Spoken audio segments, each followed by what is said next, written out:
I'm Luke Young, and this is Dragonheart. Hello and welcome to Dragonheart. A bit of a strange one today because we're doing it from the ground. Look, there's Oldham's manager. Remember, it's a radio show, so don't look if you're listening on the radio. You can hurt your brain. If you watch on YouTube, there's Oldham's manager. But yeah, today we're going to be talking about the Oldham game, of course, and a bit on the FA Cup. Neil and Mark are going to be talking about the troubles of the club, and I'm joined by Neil and Mark. This is handy, really. Yeah, this is handy, isn't it? Bit of a strange one today, guys. Yeah, absolutely. I liked your camera work there when you turned it around to show the racecourse, and not only because, like I say, in an audio format, it's a strange move, but an exciting one, but also because you then returned the camera back to a position where Neil wasn't in the picture, which I thought was a very smooth piece of work. Neil, I had your back, Neil. Don't worry. Thanks, Mark. Thank you. So yeah, should we get on with the show then? If we don't, we'll get sacked. This is Dragonheart.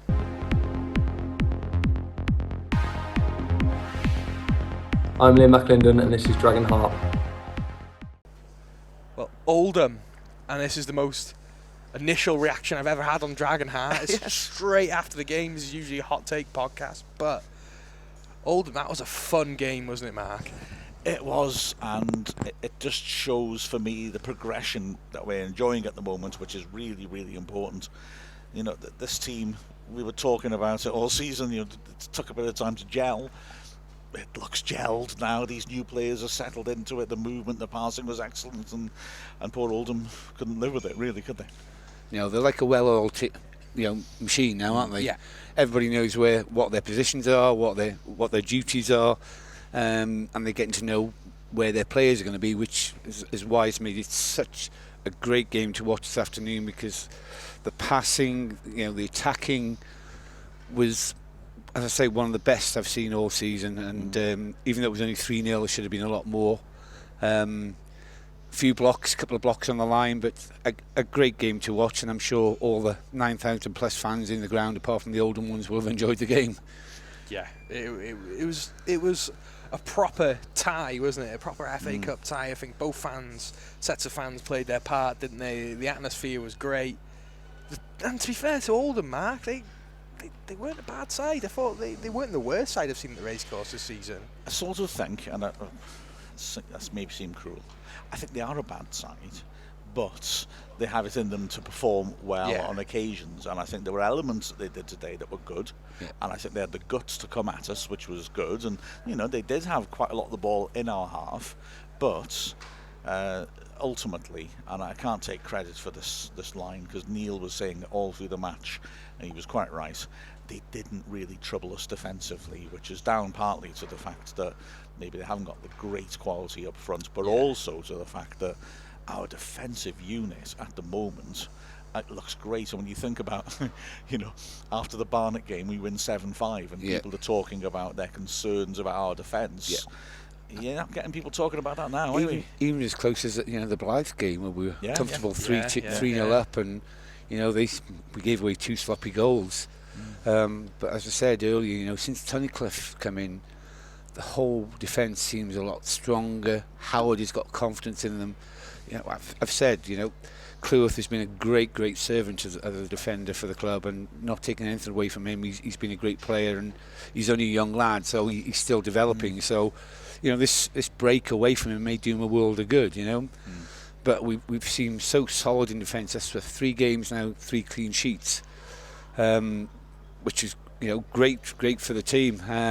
You can see confidence oozing out of this team at the moment, and just totally off random, the Oldham guys had left a bag up here, and I took it down to him. He said thank you very much, and he said well done Wrexham, and he said we'll take the 3 points off you in the league, and I wanted to be arrogant and say we'll have won the league by then, so we'll give you the 3 points for you to stay up, but I didn't. I bit my tongue and walked away from it. They're great guys, the Oldham commentators. They are. We did hear at one point where I said, can we try and do a triumphant ending to the game? It was a corner to them with about a minute left. Wrexham were winning 3-0 and absolutely thrashing them. And they did say they could set up a goal now. They'll set up a grandstand finish. And I'm thinking, they'll think well, to be honest. You've been at arm's length all game, so. What's Mr. Mullen doing coming up here for? Well. Oh, he's going for man of the match. He's come up for the man of the match, so yeah, you go. Paul Mullen making a long distance appearance behind the cameras of Dragonheart.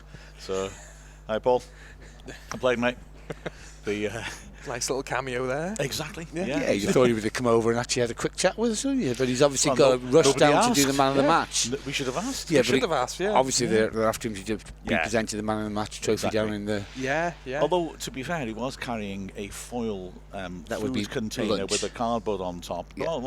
Or he's got a part-time job at Just Eat. Maybe he's delivering something swiftly.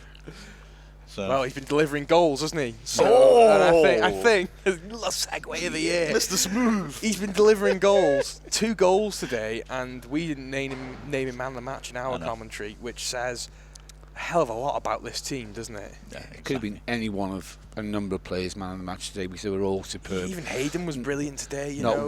One player put a foot wrong out there today.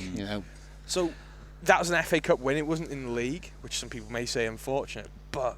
We're in the hat for the next round, Neil. There's some big teams now, isn't there, in League One and League Two? Yeah, we were talking about this earlier, and remember, guys, by the time this goes out, the draw will have been made. So speculation about who we want to draw. Will be moot. Okay, but there's some big sides, isn't there? And hopefully we draw one of them. There's some big sides in League One and Two, and I hope we get one of them. I don't. I want a nice, easy home game against some bunch of no-hopers. Yeah, but those no-hopers, look at Blythe. They give us a lot more problems than what Oldham give us. They raise their game to, if they're the underdogs. Like Oldham just did. Yeah. And got destroyed. I agree, but Oldham came here, we put 6 goals past them. I'm sorry, but Barnes when he put 7 goals past Oldham aren't underdogs against us, are they? Buxton would be. They are at the moment. Yeah, but they're not like, they're still in the same league as us. Let's not get too arrogant here. I'm not arrogant, I'm realistic. But I've got to say, I'd like a big side because I think we could beat many sides in League One. I don't doubt that, but I just say let's get a nice easy passage to the third round when we can beat Man City. Or Shrewsbury at home, do it the hard way, beat Shrewsbury, and then... No, I want the easy game at home. Yeah, but I would accept any tie at home, to be honest with you. Yeah. Because I think at the moment we're unbeatable at home. I'd like the tie that would make us the most money. That is a fair comment. For the next 2 rounds. And that would be Man City in the third round, so let's get an easy tie. You think Man City or Man United? Okay, no, Man City would not be the best money, would it? Yeah, it'd be Man United or Liverpool, wouldn't it? Or Chelsea. Don't Man City just leave wads of notes under the seats in the changing dressing rooms because there's cash everywhere? Yeah. They're hiding it from UEFA, aren't they? Yeah, and there'll be no fans there. There'll be more Wrexham fans than City fans there. That's true. That's true. Right. Speaking of somebody who got to watch a Champions League quarter-final match at Man City because they couldn't sell it out. That is a fair comment. I mean, that's pretty mad, isn't it? When you're advertising your tickets on Very and things like that, it's a bit of a concern. And there were problems because there were so many Liverpool fans in the stand. Yeah. That there were issues, and it's like, well, so Man City would be maybe one of the better ones to get in the third round to be able to get a ticket. There you go. Exactly. And like a Wrexham home game, you can get tickets for that, can't you? Yeah, exactly. Yeah. Very true. Yeah. Anyway, but we've got to go away from the game and what happened today in front of us, which I think was last Sunday, of course. Last Sunday, yeah. Sorry, No, I think people can tell. We did say we were recording on the day. We did. I'll let you off that. And I think, best game of the season I've played, the best quality football. I think so. Another couple of great goals, work goals. We're only going to get stronger as the season goes on, and hopefully come March we'll be quite clear at the top of the table. But we've got a big game on Scunthorpe away on Wednesday. Yeah. I mean, an important thing we saw as well, I thought, like you said, was that Dalby has illustrated as our strength and depth. Other players have done that. Mundy and McFadden, for example, at wing back, having Ford, Hosanna, Hall Johnson at right wing back, Tunnicliffe coming in. But we're really starting to see the benefit of the players we brought in the summer. Lee looks assimilated in the system. Dalby looks like a player you'd be comfortable to have in the side if we needed him. It's a quality they've got, isn't it? You know, their dribbling skills, their turns, the way they can go one way then the other and just glide past the defender. You know, it's made just a huge difference. And you know, the defenders are scared of our team now. You know. Yeah, the wing backs have been excellent, haven't they, today as well? And we've got Mendy still injured as well. It just shows and Hall Johnson. And Hall Johnson. So you know, that's crazy depth in each position. And you know, is there a position on the pitch that we actually do need to sign someone? I don't think there's any urgent need. No urgent need, unless we get an injury to a striker, maybe. Then we maybe need to get someone in to cover Mullen or Palmer or someone. But other than that, I think it's just, you know, maybe Kai Evans could do a job, though. That's the thing. Well, you know, that was another nice thing today, that you know, we were so comfortable on the pitch that, you know, Parkinson saw it fit that we could actually bring on Kai Evans just to give him a run out with the first team in front. And you know, I don't think he's ever played in front of such a big crowd before, so good for him. Good for him to get used to being out there on the pitch in front of a big crowd. McAlinden came on, didn't do a lot wrong, but he didn't have a lot to do either. So I mean, we've got so much depth in this squad now. Lennon was on the bench today as well, which was he? Yeah, he was. Yeah. So Harry Lennon. Harry Lennon was warming up. Just read his name and didn't even think about Harry it. Lennon. Shocked myself. He was on the bench now, so he's coming back from injury. Half as well. You know, the start of last season. We've got so much coverage there on the pitch. You know, Derby, I don't doubt him now. If he has to step in for either Mullen or Palmer for whatever reason, he's been a great acquisition. Yeah. The number of headers he won, he's got pace as well. Maybe not as strong as Palmer, but he's got pace. He's got a different sort of presence to Palmer, isn't he? He's a different type of target man. I think Palmer's scrappy, isn't he? And he's fighting for things, where I think Dalby anticipates things a little bit differently. Not worse, but he's more of your traditional target man, isn't he? He's looking to time his jumps and beat people, which is good. And he won plenty of headers, although he did well.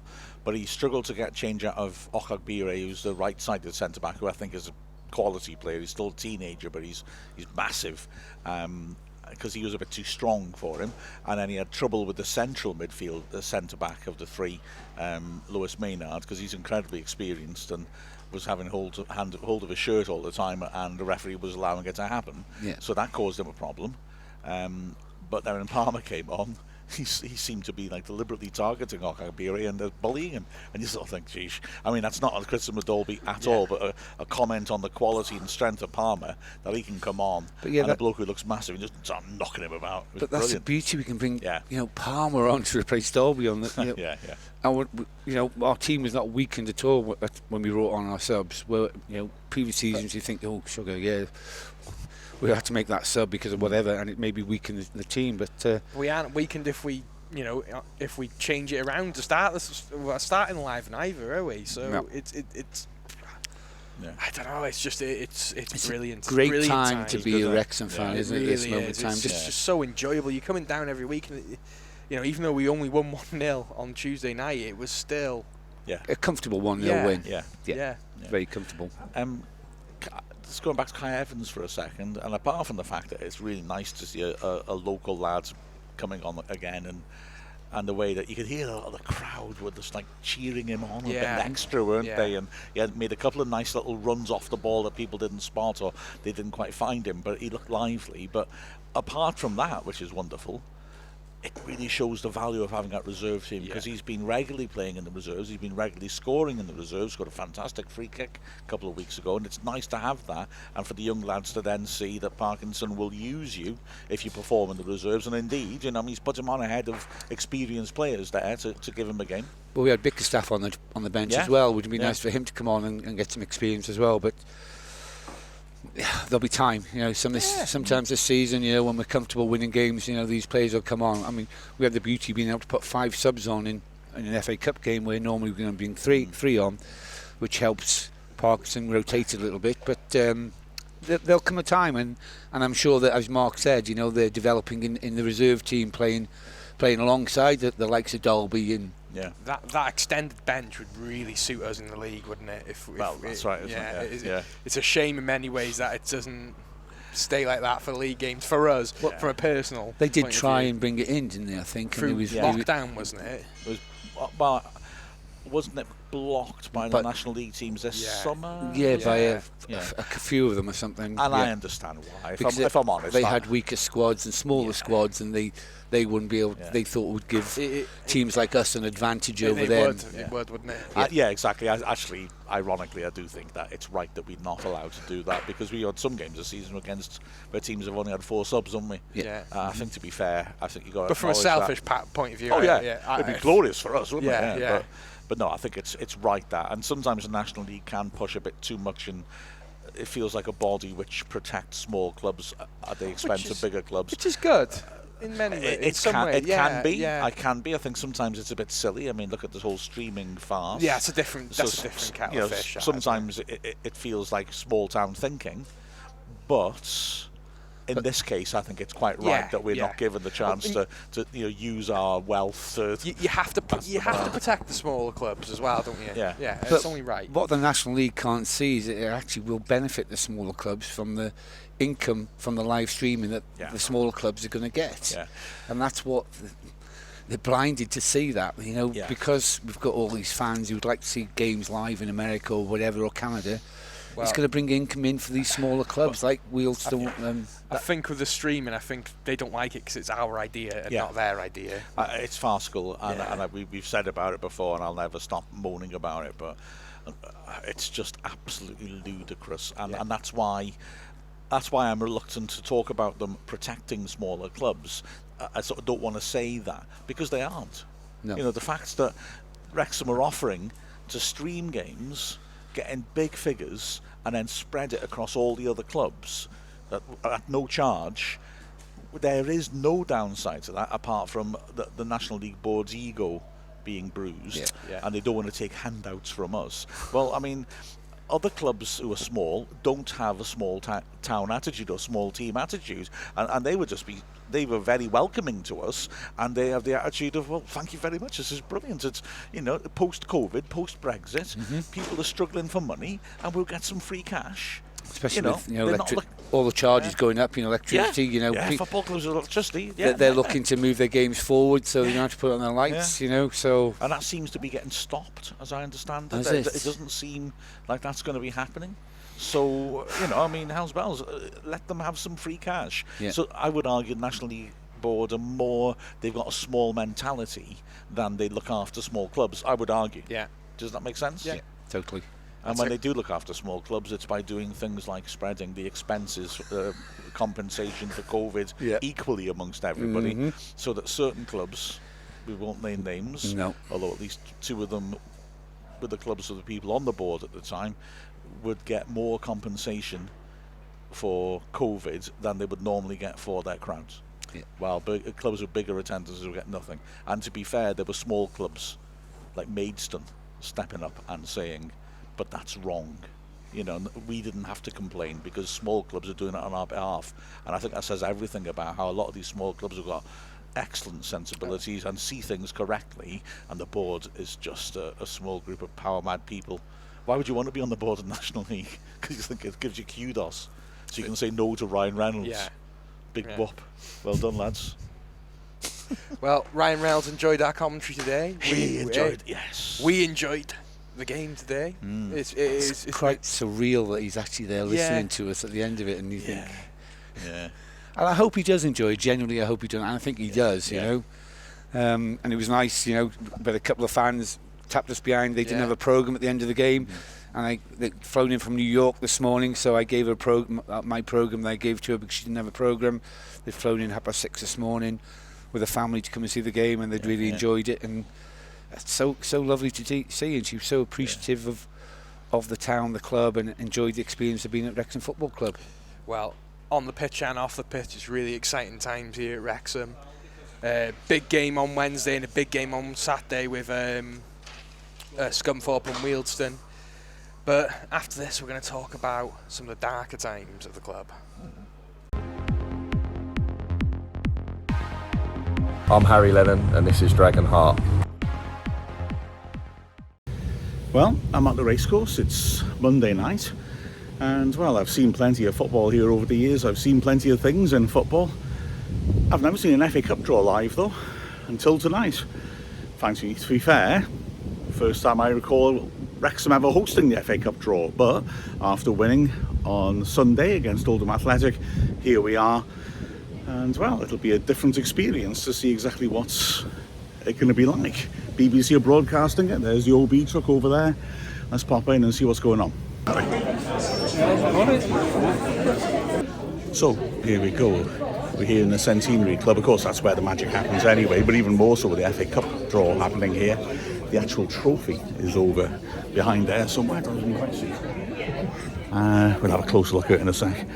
And yeah, the cup draw, of course, is redolent of sneaking out of school at lunchtimes for me to hear what the draw it will be. Our face is up in the heavens, and it's complete luck who we will draw. I've been having a chat to a few fans to see who they would fancy getting. I work with a Sheffield Wednesday fan, so I'd like to knock them out.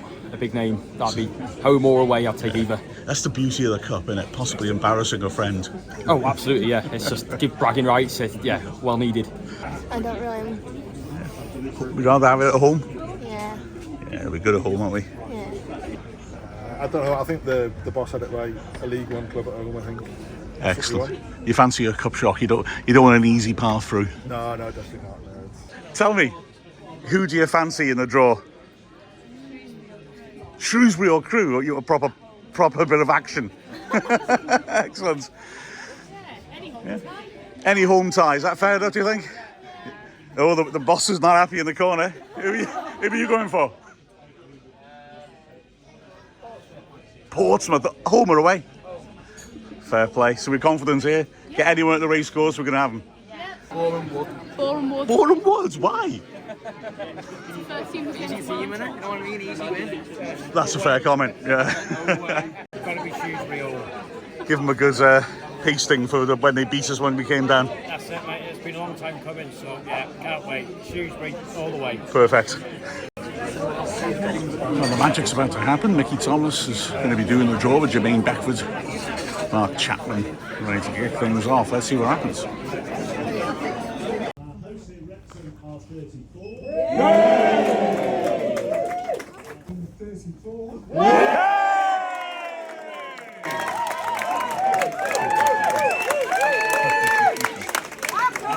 Well done, Mickey. So coming here to the racecourse are number 10.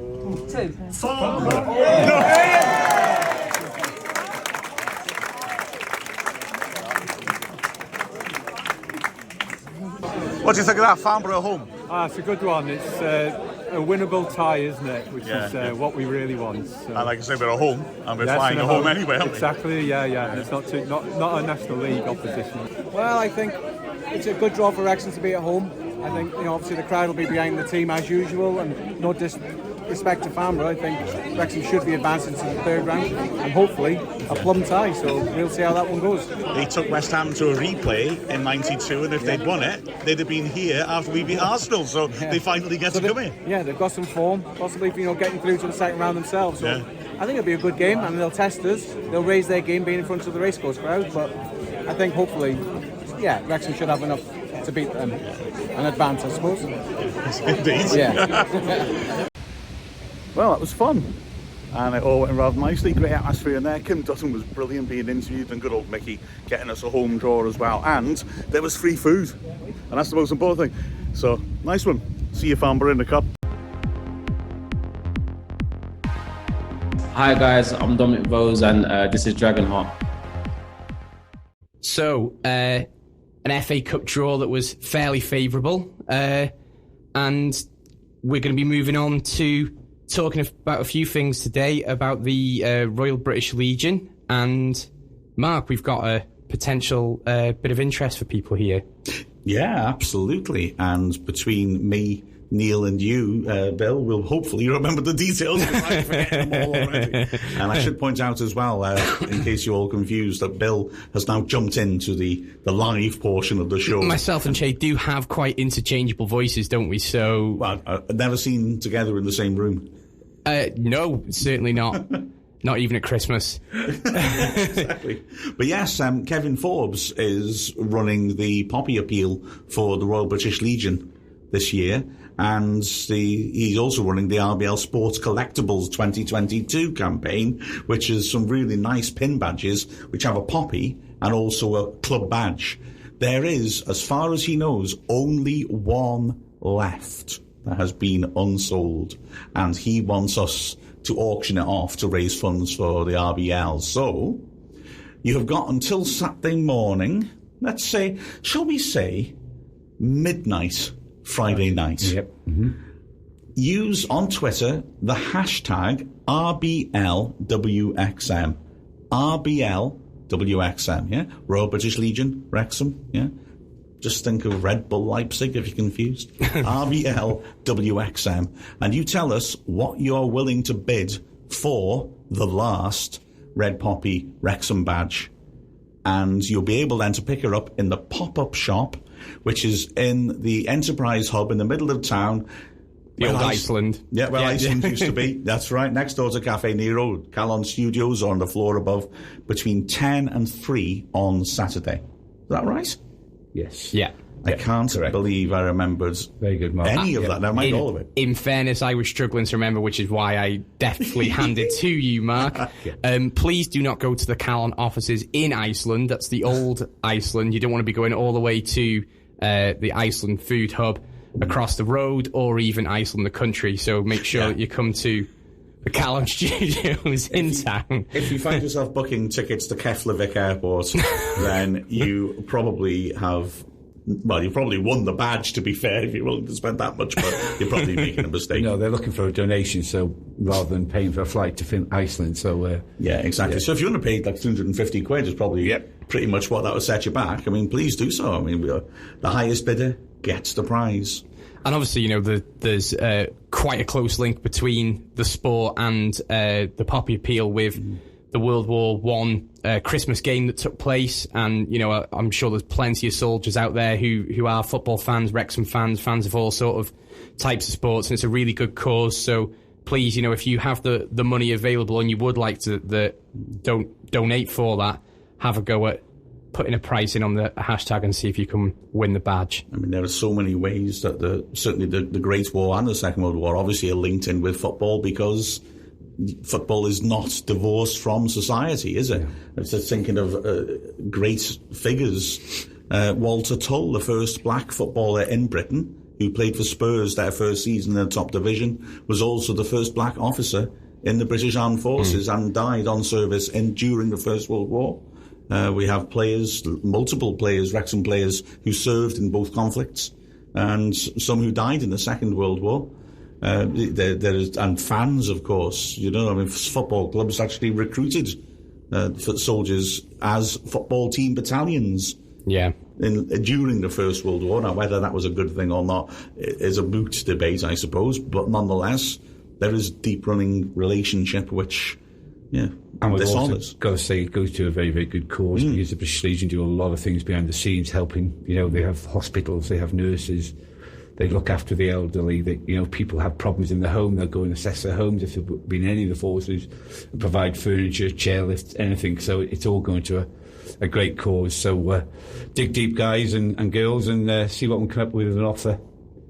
Absolutely. Paul Mullins sort of transfer fee money, I'm saying. Yeah. 100k. Come on, start the ball rolling. Great stuff. I'm Aaron Hayden, and this is Dragonheart.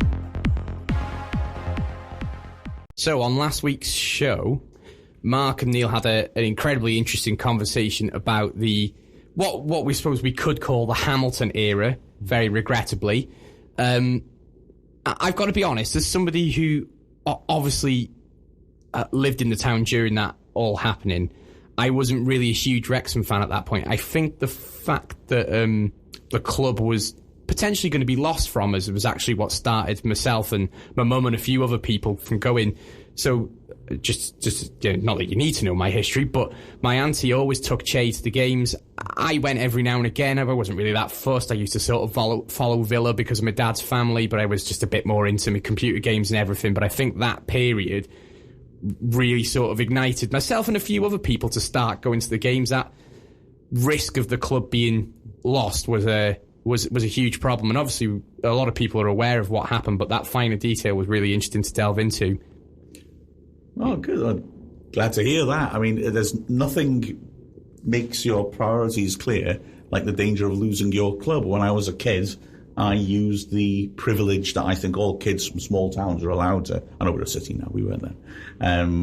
Allowed to have of you support your local team and a big team. You know, as a teacher, kids often ask me, who do you support? And I'll say, Wrexham. And they'll say, yeah, but who in the Premier League? And I'm saying, well, Wrexham. But when I was a kid, it's fair enough to have one of each. And Liverpool were my team.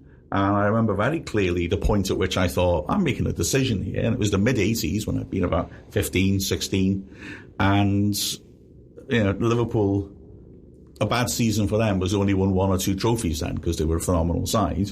A bad season for Wrexham was, we're finished now. Yeah. There was terrible problems in the 80s, purely financial rather than any external factors. Mm-hmm. And so, that was what sharpened my focus and made me realise, I like Liverpool, but Wrexham's my team. It's your hometown. Exactly. Yeah. And I think the risk of losing that as an asset to the town really was what, like you say, sharpened my focus at the time. And,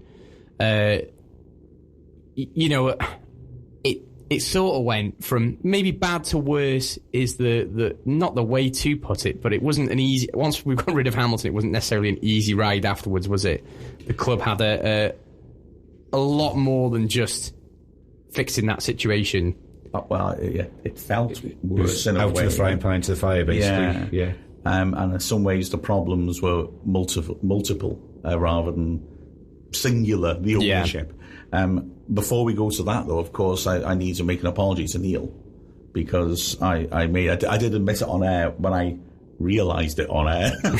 That's one of the main reasons that we thought it would be interesting to talk about is because Neil did some outstanding work to support the club during the Hamilton era. Well, this was just at the beginning of the trust, when the trust was first formed. Yeah. Everybody's trying to raise funds to help the trust to run the club the best they could.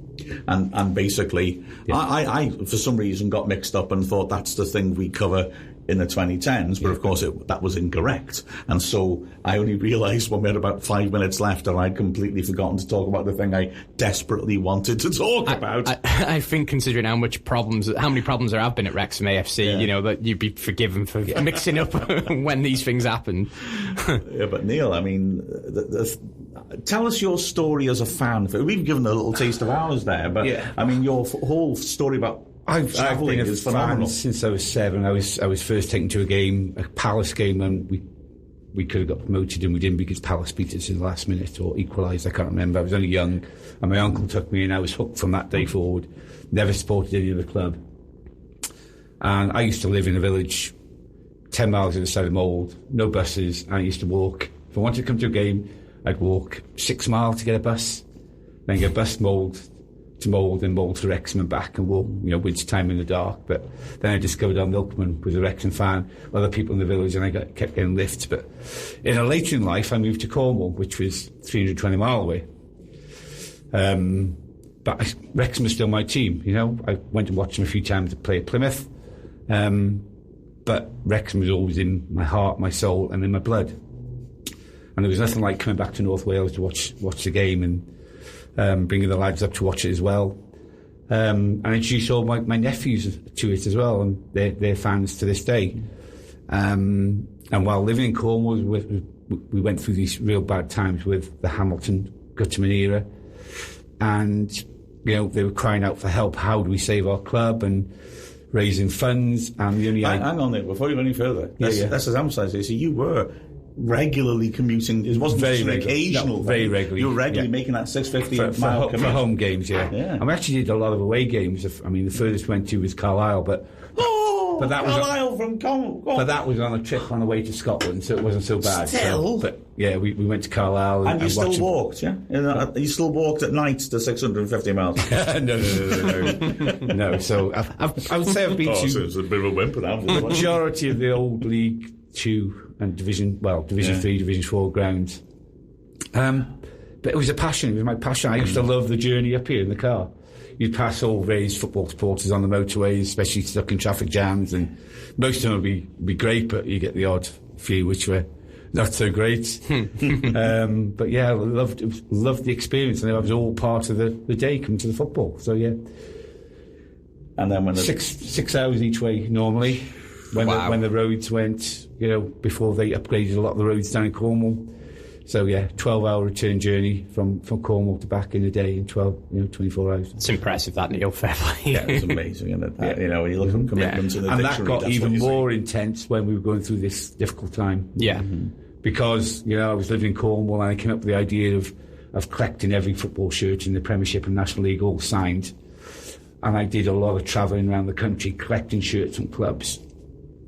I had a lot of people help me in Parliament, from all over the country, going to various clubs to collect them. And Geraint was great at the club because he had a central collection point where they came into. So yeah, it took 12 months to get there. The purpose of doing that is to raise funds for the Wrexham Supporters Trust? Correct, yeah. That's the only way I could think of being able to do it, living 320 miles away. Nobody else came up with the idea, and I met a lot of lovely people during that. A lot of really nice people who helped out in organising it all. And yeah, it took nigh on a year to organise it, sending a letter out to every club, finding out who to send the letters to first of all. I think Burnley was the first one that came back, and Mark's got my letters at the moment to read through, and Burnley sent a lovely, lovely letter with a shirt, and I think that was the first one that came in. And they kept rolling in.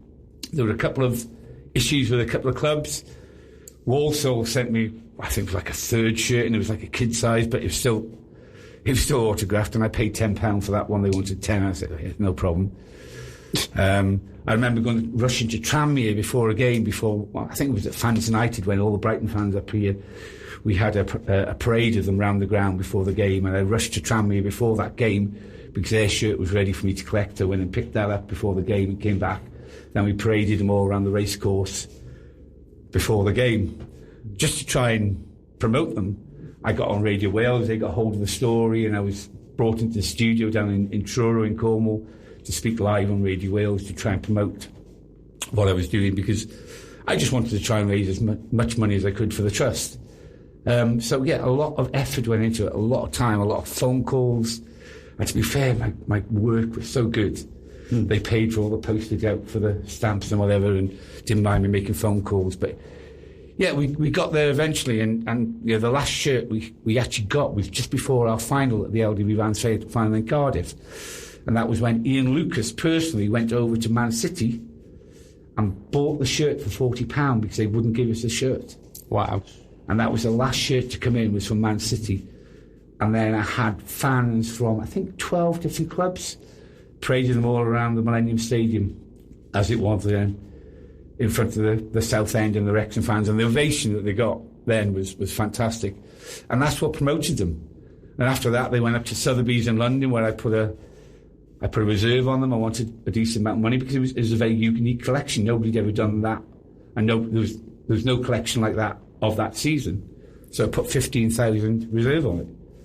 So with work, I worked it with work. I was going to go and see somebody up in London anyway, so I went to Sotheby's and watched it, and I withdrew it because it didn't make the full price. And we had a phone call from a guy in Anglesey after, and he bought it through Sotheby's, so I started to pay commission. So in the end, we ended up with £13,500, which we donated to the trust. Fair play.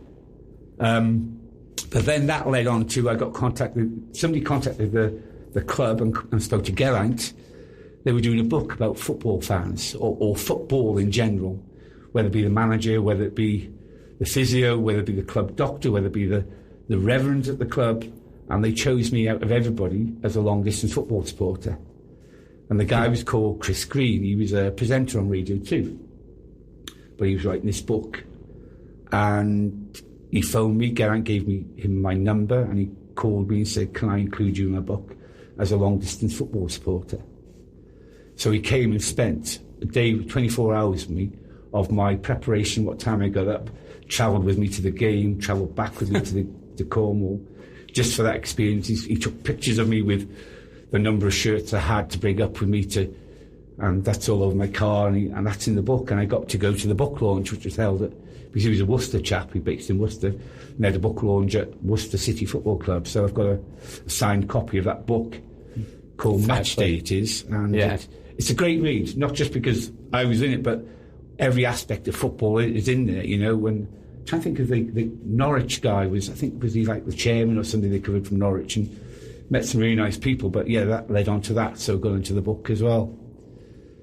Wow, fair play, Neil. I mean, you think of that shirt collection now and how much retro shirts go for. If that person had kept all those shirts, it'd probably be worth a fair amount of money now as well, wouldn't it? I must say, I've actually dropped Humphrey an email, telling him about all this, asking if possible, I think I've still got the details of the guy who bought them in Anglesey, when we build this new stand, the cup stand, whether we could acquire those shirts back as part of our history of what we went through and present them in that cup stand somewhere. Yeah, that would be something, wouldn't it? That would really be something. Yeah.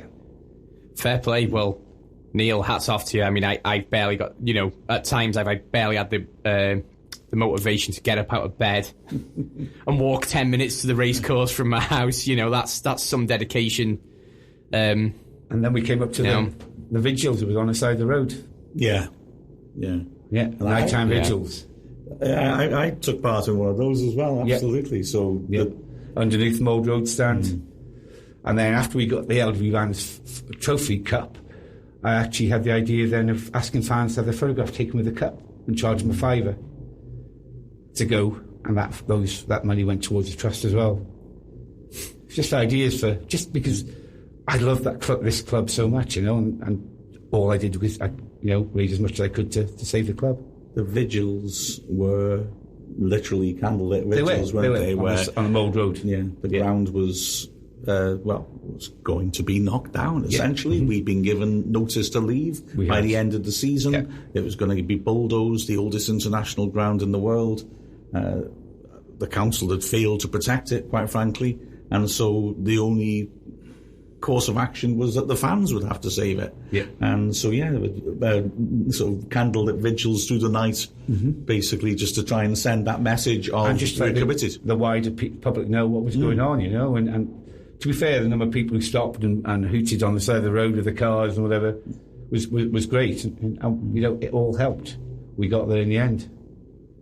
It's incredible, isn't it? It's like you said about the book, that football is about the game itself, and it's a fascinating game. But the real fascination about it in a lot of ways is how it affects society or reflects society, how it affects culture.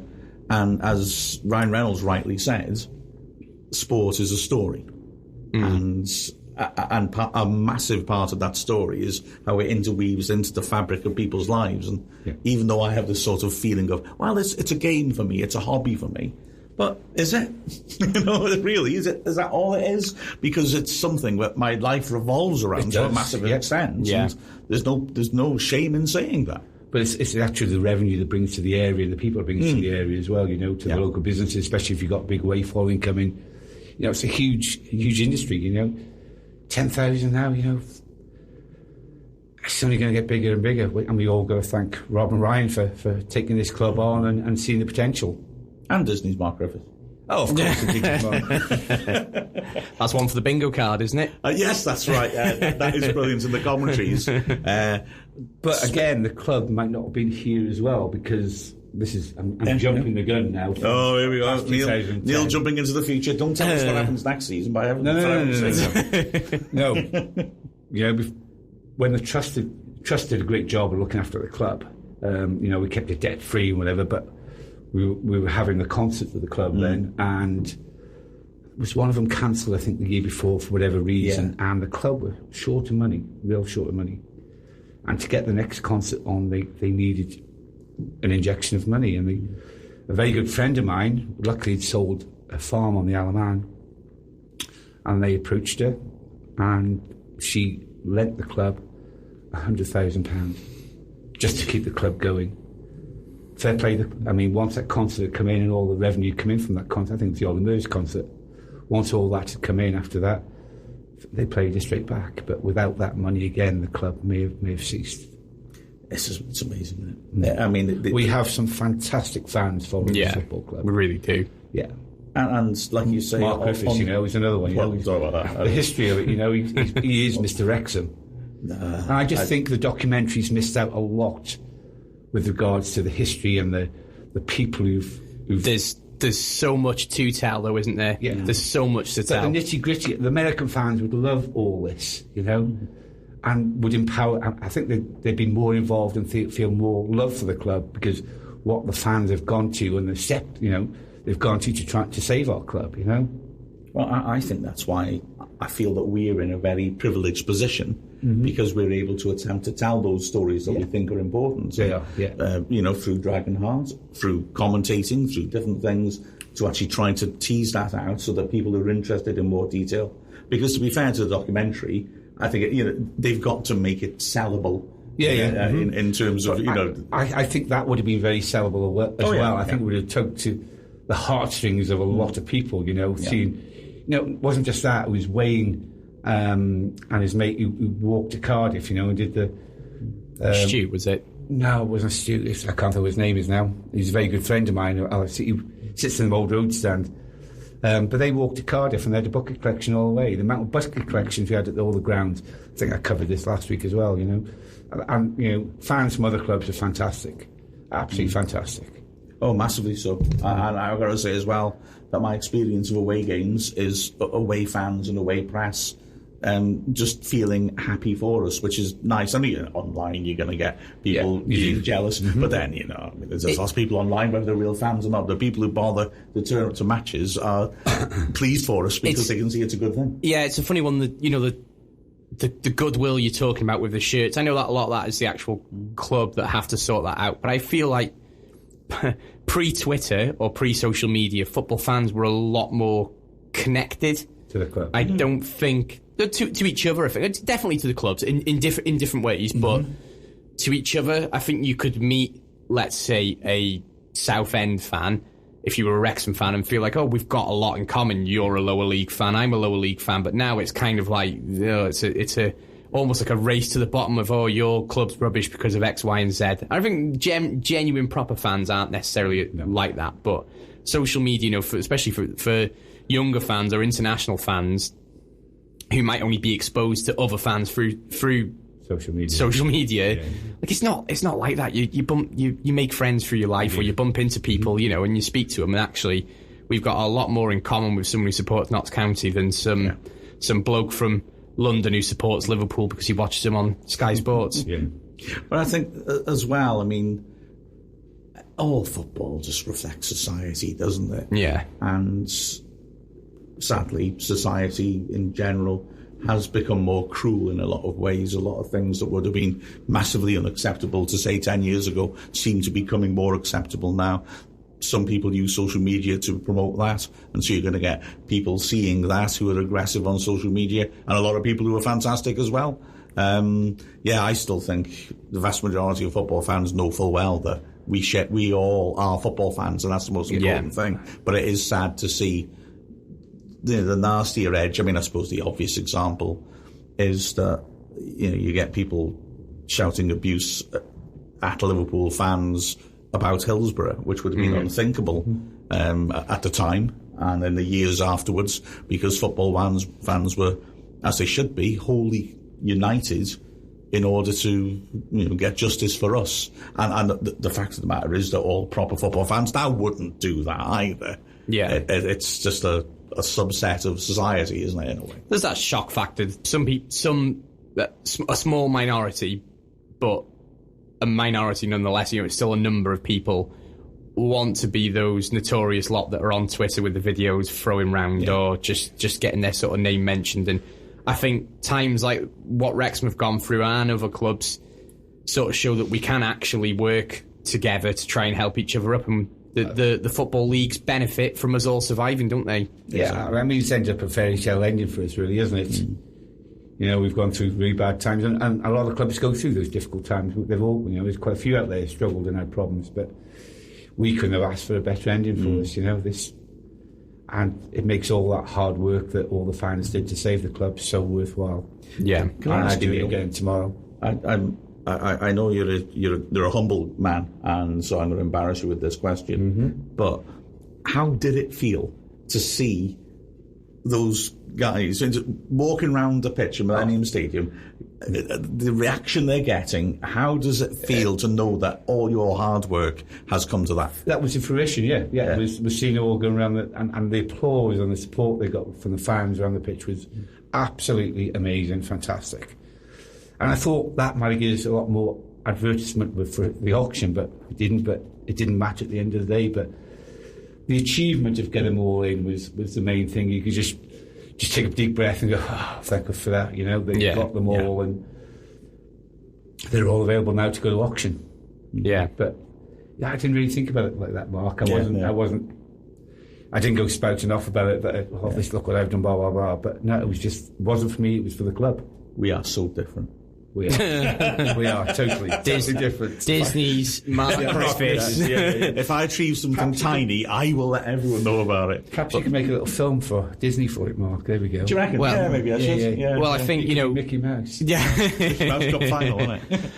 I think from Disney's Mark Griffiths to another Disney franchise, that first part of the Hamilton era was kind of like the first Star Wars, wasn't it? A New Hope. The end of it where the Death Star's been blown up and there feels like there's all the parades and everyone feels like the job was done. But the next part that we'll be talking about next week, in the second set of Troubles, is a bit more like The Empire Strikes Back. We will get onto that a little bit more, but our current era is almost like Return of the Jedi, isn't it? The Wrexham are coming back, and I think it's going to be an interesting couple of years. Let's just hope we don't have any dodgy prequels to go through as well.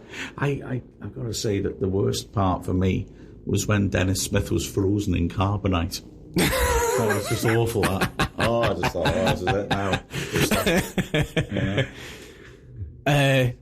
I mean, that could actually be. We'll wait until next week until we start talking about Dennis Smith. I think there's a lot of the weirdness of the next part will be there'll be a lot more football drama in some ways to talk about as well, won't there? I feel us as a club being robbed of our league status is as much of a bigger part as the shenanigans that were going on behind the scenes as well. Yeah, it's a very dramatic story, and in that sense, I really do fall in with what Neil's saying, that it would have been a heck of a story to use in the documentary, because there's football drama in it, there's off-pitch drama, which actually is a bit more complicated than the Hamilton one, like I said, so you can make a drama just about that section of our history. Oh, 100%. Yeah, absolutely. Yeah. I do have one last question about the shirts, though. Yeah, go ahead. Walsall's kids' shirt? Yeah. Are you sure it wasn't a Dean Keats shirt? It may look like it. Sorry, Dean. He's playing for Walsall in 2005. There you go. Could well have been, Mark. Yeah. On that bombshell. After a quick break, we're going to talk about the upcoming games. I'm Harry Lennon, and this is Dragonheart. We'll be very, very quick, actually. There is a game on tonight as this is going out, which we won't talk about as we don't want to date Dragonheart too much, and then a game against Wealdstone on the weekend. So the Reds loyals will be travelling all the way down to just outside London. I'll be going, me and Chay will be going. We had a fantastic time last year in those stormy conditions, so we fancied another 4-hour trip. Not quite a Neil trip, but a 4-hour trip to get down there again and do that. Any thoughts?